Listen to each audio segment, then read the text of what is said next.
Hello everyone, welcome to my channel Astha's Amazing Science. I am Astha with you. As I have already started this chapter, what is the name of this chapter? The name of this chapter is Crop Protection and Management. This is the chapter first of class 8 NCERT science textbook. Okay, so today's our topics are harvesting and the storage. So firstly we will talk about harvesting. After that we will see storage. So in this we will see the line by line explanation, and I have already started this chapter and I have already uploaded some parts of this chapter, that 1 2 3 4 that I have given the link in the description box, and in the I button you can see that videos by that link. So today in this first topic is harvesting. So harvesting of a crop is an important task. अब ये जो harvesting है हमारे crop का, वो है एक तरह से इम्पोर्टेंट टास्क है. So the cutting of crop after it is mature is called harvesting. किसका? Cutting of crop. जब हमारी जो क्रॉप हो जाती है, मैच्योर हो जाती है, एंड उसकी कटिंग को हम लोग क्या कहते हैं? हार्वेस्टिंग कहते हैं. In harvesting crops are pulled out और cut close to the ground. अब इसमें क्या किया जाता है? हार्वेस्टिंग में क्रॉप्स को पुल्ड आउट किया जाता है और कट आउट किया जाता है as a close to the ground. Ground जैसे जहाँ तक एक तरह से हमारा प्लांट गया है, जो ग्राउंड से क्लोज्ड है वहाँ तक उसे कट किया जाता है, वहाँ से कट किया जाता है. It usually takes 3 to 4 months for a cereal crop to mature. अब सीरियल क्रॉप को मैच्योर होने के लिए 3 से 4 months लगते हैं. Okay, harvesting is our country in our country is either done manually by sickle और बाय मशीन कॉल्ड हार्वेस्टर. अब हार्वेस्टिंग कैसे कैसे की जाती है? अब हमारी कंट्री में मैनुअली सिकल के थ्रू ही कर सकते हैं और बाय मशीन के थ्रू, जिसे हम लोग हार्वेस्टर कहते हैं, उस मशीन के भी थ्रू किया जाता है. In the harvested crop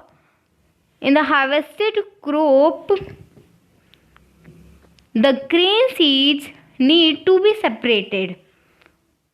separated by from the chaff. This process is called threshing. Okay, अब इसमें क्या कह रहा है कि जो हमारे हार्वेस्टेड क्रॉप है उसे द ग्रेन सीड्स जो हैं उन्हें क्या किया जाता है? सेपरेट किया जाता है फ्रॉम द काफ से सेपरेट किया जाता है. इस प्रोसेस को हम लोग थ्रेशिंग कहते हैं. This is carried out with the help of machine called combine. अब इन्हें हम लोग डन कर सकते हैं किसके हेल्प से? मशीन्स के हेल्प से कर सकते हैं, जिसे हम लोग कंबाइन कहते हैं, which is in fact a harvester as well as a thresher. और ये इनफैक्ट ये जो कंबाइन मशीन है ये हार्वेस्टर के साथ साथ थ्रेशर भी है.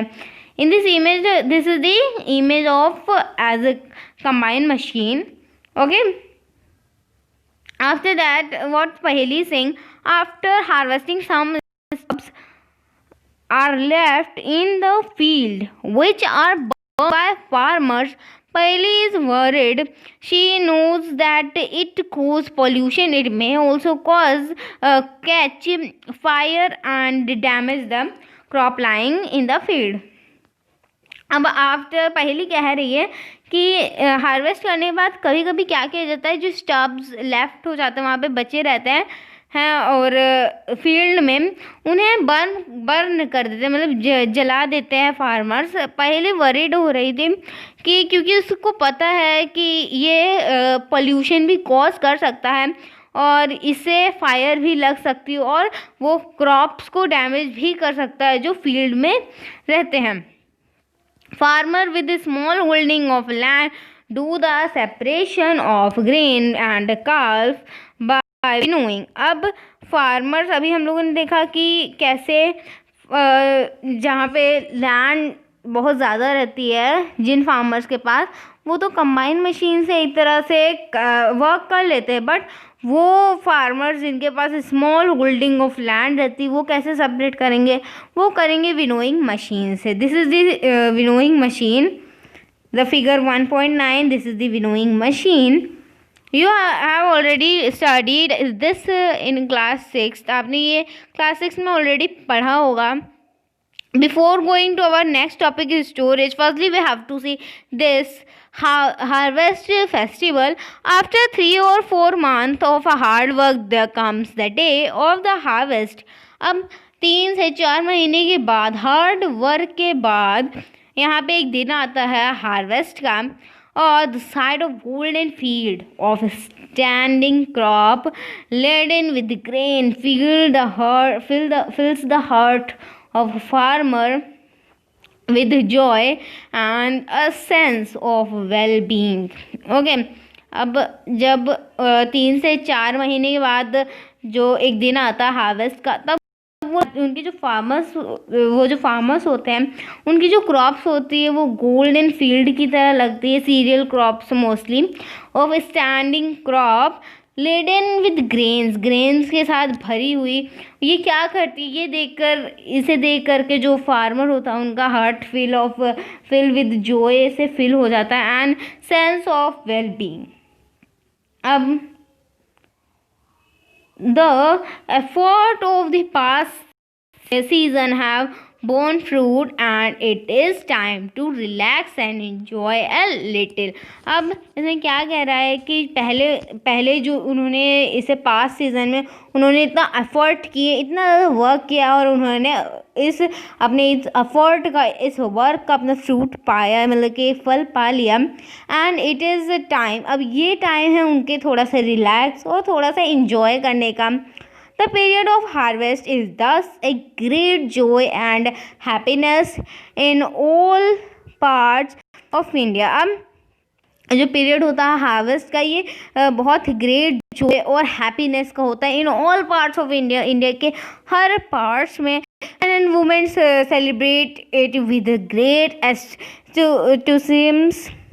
और जो मैन एंड वुमेन्स इसे सेलिब्रेट करते हैं, बहुत अच्छे से इसे सेलिब्रेट करते हैं. Special festival associated with the harvest season are. अभी जो हार्वेस्ट सीज़न जो स्पेशल फेस्टिवल्स होते हैं वो पोंगल होते हैं, बैसाखी होता है, होली, दिवाली, नवनया और Bihu. So after this, storage of produce is an important task. अब स्टोरेज भी एक इम्पॉर्टेंट टास्क है. प्रोड्यूस जो किया उसको स्टोर भी तो करना चाहिए, अच्छे से करना पड़ेगा. So if the harvest grain are to be kept for a long time, they should be safe from moisture, insects, rats and micro organism. अब क्या कह रहा है इसमें कि अगर हार्वेस्टेड ग्रेन्स को कीप करना है लॉन्ग टाइम के लिए, तो उन्हें क्या करना होगा, सेफ करना होगा मॉइस्चर से, इंसेक्ट से, रैट से एंड माइक्रो ऑर्गेनिज्म से. अब मॉइस्चर से क्यों सेफ करना होगा? जब एक तरह से मॉइस्चर हमारे ग्रेन में रहेगा, तब क्या होगा, उसमें माइक्रो ऑर्गेनिज्म लिव करने लगेंगे, जिससे हमारी जो ग्रेन है वो ख़राब हो जाएगी. इसलिए मॉइस्चर से, इंसेक्ट से और रैट से एंड माइक्रो ऑर्गेनिज्म से उसे प्रिवेंट करना है. Harvested grain have more moisture are stored without drying. They may get spoiled or attacked by organisms, making them unfit for use or for germination.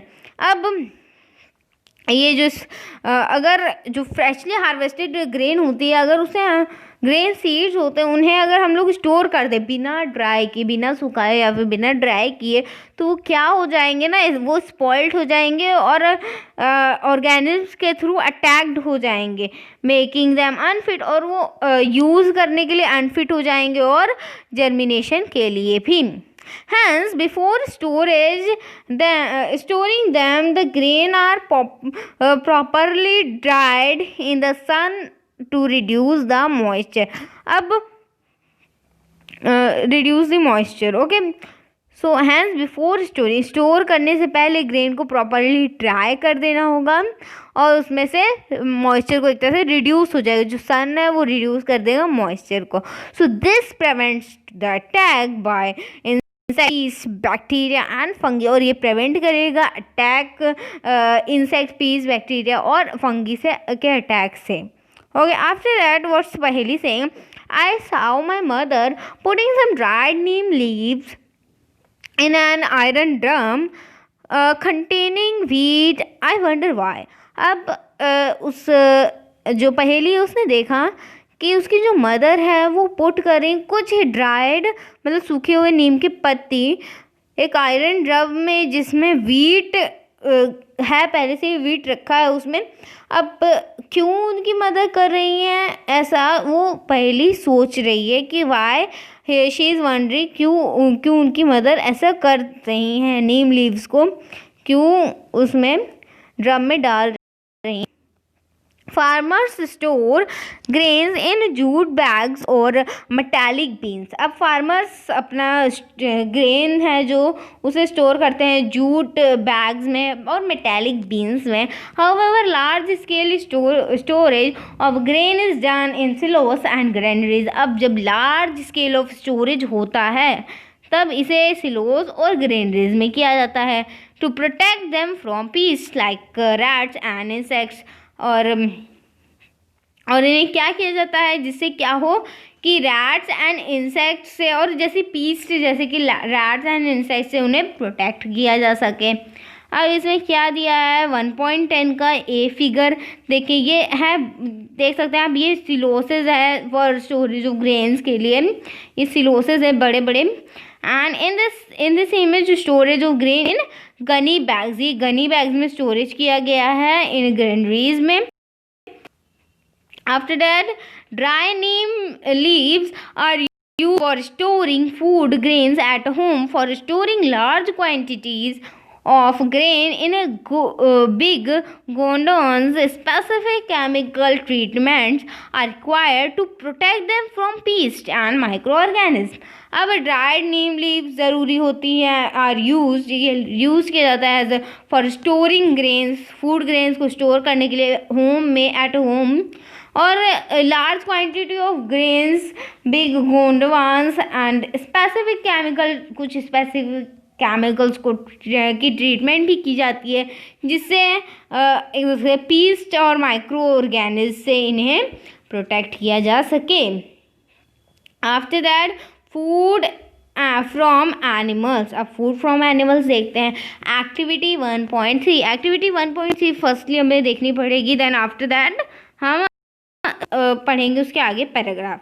Making the following table in your notebook and complete it. अब आपको ये जो following नीचे जो table दी हुई है, ये table है ना, इसको आपको कंप्लीट जैसे अपनी नोटबुक में बनाना है और इसे कंप्लीट भी करना है. अब एस नंबर्स, सीरियल नंबर्स दिए हैं 1 to 4 and food and sources. So food हमें एक एग्जांपल तो दिया है, जैसे कि मिल्क हो गया. मिल्क हमें कहाँ से मिलता है, काऊ से मिलता है, बफेलो से मिलता है, शी गोट से मिलता है एंड शी कैमल से मिलता है. सो ये एक तरह से फूड हमारा क्या है, मिल्क है, एंड ये सोर्सेज है. ऐसे ही आपको 3 और लिखने हैं, 3 और फूड्स लिखने हैं एंड उसके सोर्सेज लिखने हैं. जैसे कि हमारा एग हो गया. एग हमें किससे मिलता है, क्या है उसका सोर्स, हैंस है. ओके, हैंस उसका सोर्स है. एंड मीट, जैसे फूड हमें मीट मिलता है, सो वो हमें कहाँ से मिलता है, from the goats, from the hence.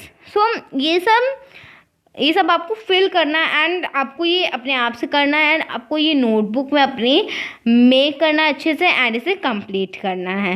Okay, after completing this table you must have seen that like plants, animals also provide us with a different kind of food.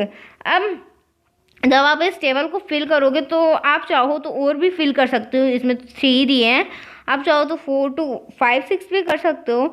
तो जब आप इस टेबल को कंप्लीट करोगे तो आप देखोगे कि बहुत सारे प्लांट्स, एनिमल्स ही हमें क्या चीज़ें प्रोवाइड करते हैं, different kind of food provide करते हैं. बहुत से पीपल्स हैं जो एक तरह से कोस्टल रीजन्स में, कोस्टल एरियाज में रहते हैं, जो कंज्यूम करते हैं fish as a major part of their diet, और ये फ़िश को कंज्यूम करते हैं और उनकी ये मेजर एक तरह की डाइट हो गई है फ़िश.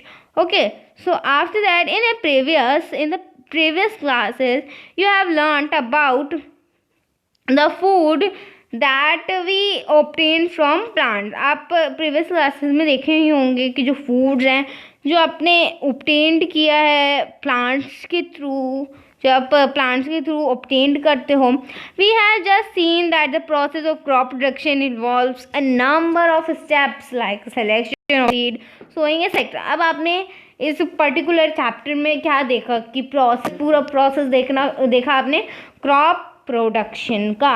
इसमें आपने, चलिए शुरुआत से हम लोग रिवाइज करते हैं. इसमें हम लोगों ने क्या क्या देखा, कौन कौन से प्रोसेसेस देखे. Firstly we have to prepare the soil, preparation of soil. After that, selection of seed, after that sowing of seed and adding manures and fertilizers, and after that irrigating the field and protecting them from weeds and harvesting and storage. Okay आपने ये सब देखा and ये क्या था, हमारा process था crop के प्रोडक्शन का. Similarly animals Rudyard eight Holmes और इन फार्म्स. अब इसी तरीके से एनिमल्स को भी रियर किया जाता है होम्स में, फार्म्स में. Have to be provided with proper food, shelter and care. और उन्हें proper food, proper shelter, proper care provide की जाती है. When this is done on a large scale, it is called animal husbandry. अब ये जब large scale किया जाता है ना, तब इसे animal husbandry कहते हैं. So fish is good for health. अब पहली क्या बता रही है, fish good है हमारी हेल्थ, बहुत अच्छी है हमारी हेल्थ के लिए. We get cod liver oil. हम इससे क्या पाते हैं, cod liver oil पाते हैं from fish which is rich in vitamin D, जिसमें विटामिन डी बहुत अच्छी क्वांटिटी में रहता है. So thank you everyone and have. आपको मेरा वीडियो पसंद है तो please like share comment subscribe जरूर करिएगा और बेल आइकन को दबाना मत भूलिएगा. Bye bye.